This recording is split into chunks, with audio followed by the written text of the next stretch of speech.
Assalamualaikum warahmatullahi wabarakatuh. Salam dan bahagia. Perkenalkan, saya Puji Astuti, calon guru penggerak Angkatan 5 dari SMP Negeri 5 Bojonegoro, Provinsi Jawa Timur. Kali ini saya akan memaparkan tugas demonstrasi konstekstual modul 1.4 tentang praktek segitiga restitusi. Restitusi merupakan proses menciptakan kondisi bagi murid untuk memperbaiki kesalahan mereka, sehingga mereka bisa kembali pada kelompoknya dengan karakter yang lebih kuat.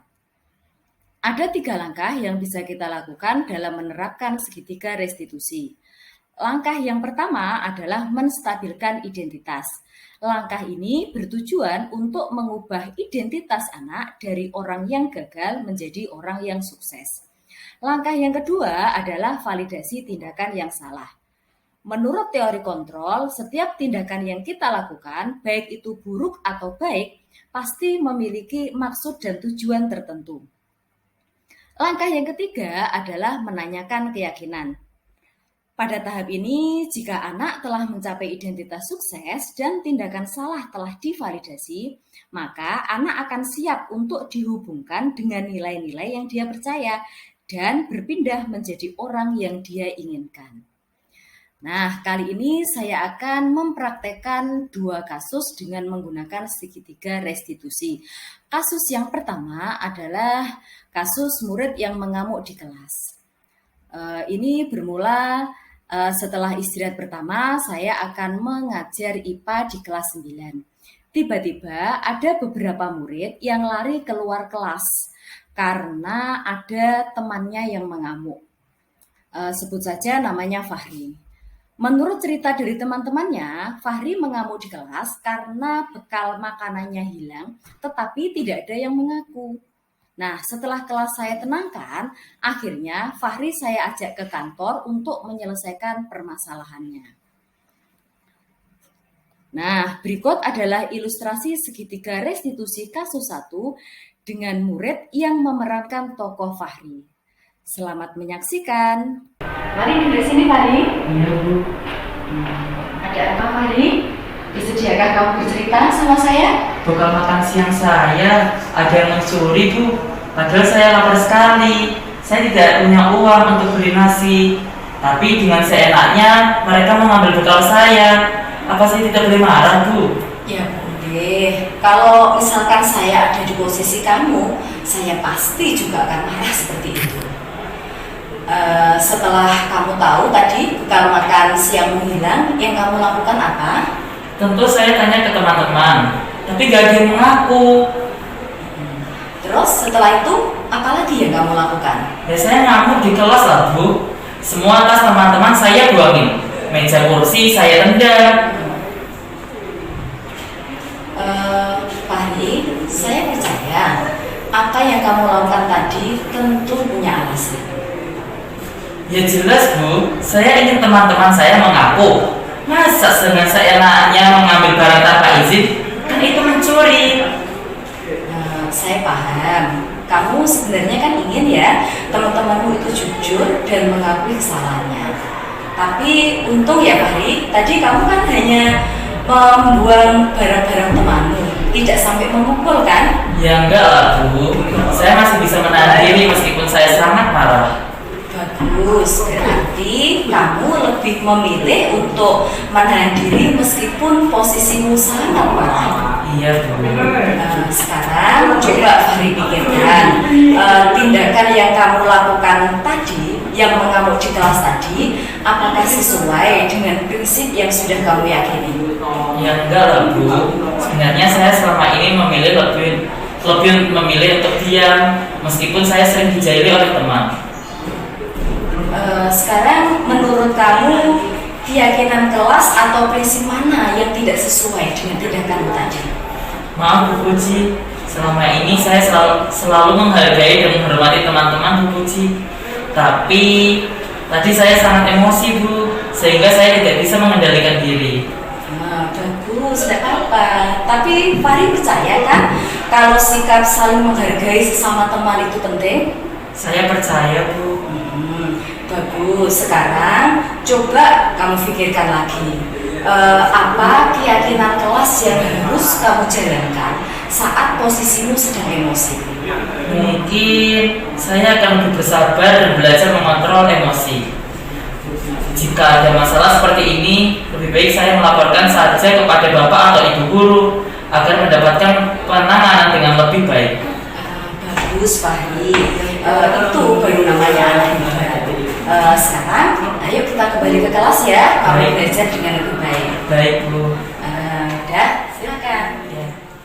Nah, pada kasus 2, ini ada kasus murid yang mengambil barang tanpa izin. Kasus ini adalah lanjutan dari kasus yang pertama tadi. Di sini setelah saya menangani kasus Fahri tadi, saya berjalan kembali ke kelas untuk mencari tahu siapa yang telah mengambil bekal makanan Fahri. Tiba-tiba ada murid yang menemui saya untuk melaporkan bahwa yang mengambil bekal makanannya Fahri adalah Edo. Dan memang Edo itu setiap hari sering berbuat usil sama teman-temannya dengan cara menyembunyikan barang-barang temannya. Akhirnya saya meminta murid tersebut memanggil Edo ke kantor untuk menemui saya. Nah, berikut adalah ilustrasi segitiga restitusi kasus 2 dengan murid yang memerankan tokoh Edo. Selamat menonton. Assalamualaikum. Waalaikumsalam. Mari duduk sini, Edo. Edo, kira-kira kamu tahu tidak kenapa saya panggil ke sini? Saya dituduh mencuri bukannya Fahri. Kira-kira tuduhan temanmu itu benar atau salah? Ya jelas salah, Pak. Kan saya tidak mencuri. Saya tadi melihat ada kotak makanan di tasnya Fahri. Terus saya penasaran. Akhirnya saya ambil. Terus setelah itu? Saya lapar, Bu. Jadi saya tergoda untuk makannya. Oh, kamu lapar. Ya wajar lah. Memang kalau saat posisi kita lapar terus lihat makanan, ya mesti tergoda ya. Apa kamu nggak sanggup hari ini? Sanggup. Tadi saya malah antri di kantin. Oh, malas antri di kantin. Tapi benar juga sih, tadi saya lihat di kantin itu antri sekali. Kalau kamu tadi ikut antri di situ, mestinya kamu terlambat ya ikut pelajaran saya. Tapi yang mau saya tanyakan, tadi kamu hanya mengambil makanannya Fahri saja, tidak sampai mengambil barang lain, misalkan uang atau HP gitu? Ya tidak lagi, kan saya tidak mencuri. Bagus, berarti kamu masih ingat keyakinan kelas yang sudah kita sepakati dulu itu apa? Sebenarnya saya itu kasihan Bu sama Fahri. Iya. Dia tidak pernah sanggup, tapi karena saya tadi lapar, jadinya saya memakan kepada Fahri. Nah, berarti kamu tahu bahwa tindakan yang kamu lakukan tadi tidak sesuai dengan prinsip yang kamu yakini, yaitu rasa belas kasih terhadap sesama. Iya Bu, saya tahu.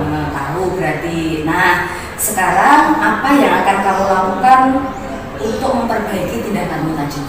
Saya akan meminta maaf sama Fahri Bu, dan besok saya akan membawakan roti sebagai ganti roti yang sudah saya makan tadi. Iya, bagus. Berarti kamu mau jadi orang yang bertanggung jawab ya, seperti keyakinan kelas yang sudah kita sepakati bersama. Gini Edo, saya mau tanya, menurutmu bagaimana sih perasaanmu jika kamu itu menjadi anak yang baik? Ya senang lah Bu. Nanti tidak akan ada lagi anak yang curiga sama saya karena saya bisa bertanggung jawab dengan apa yang saya lakukan. Hebat, itu baru namanya anak hebat. Nah sekarang, ayo kita kembali ke kelas ya Edo ya. Terus tunjukkan sama teman-temanmu bahwa Edo adalah anak yang bertanggung jawab. Kamu siap? Siap Bu. Oke, ayo silakan. Terima kasih. Dan berikut ini adalah tanggapan murid saya setelah saya ajak mempraktekkan segitiga restitusi. Jadi setelah saya memerankan permasalahan tadi, intinya saya merasa tidak takut karena saya tadi tidak diadili tapi diajak berdiskusi untuk menyelesaikan masalah tersebut. Kalau saya sendiri, saya suka karena menyelesaikan masalah tidak secara dengan kasar, namun secara dengan perhatian sehingga saya berani mengutarakan apapun yang sedang saya alami. Terima kasih atas perhatiannya, semoga bermanfaat. Wassalamualaikum warahmatullahi wabarakatuh.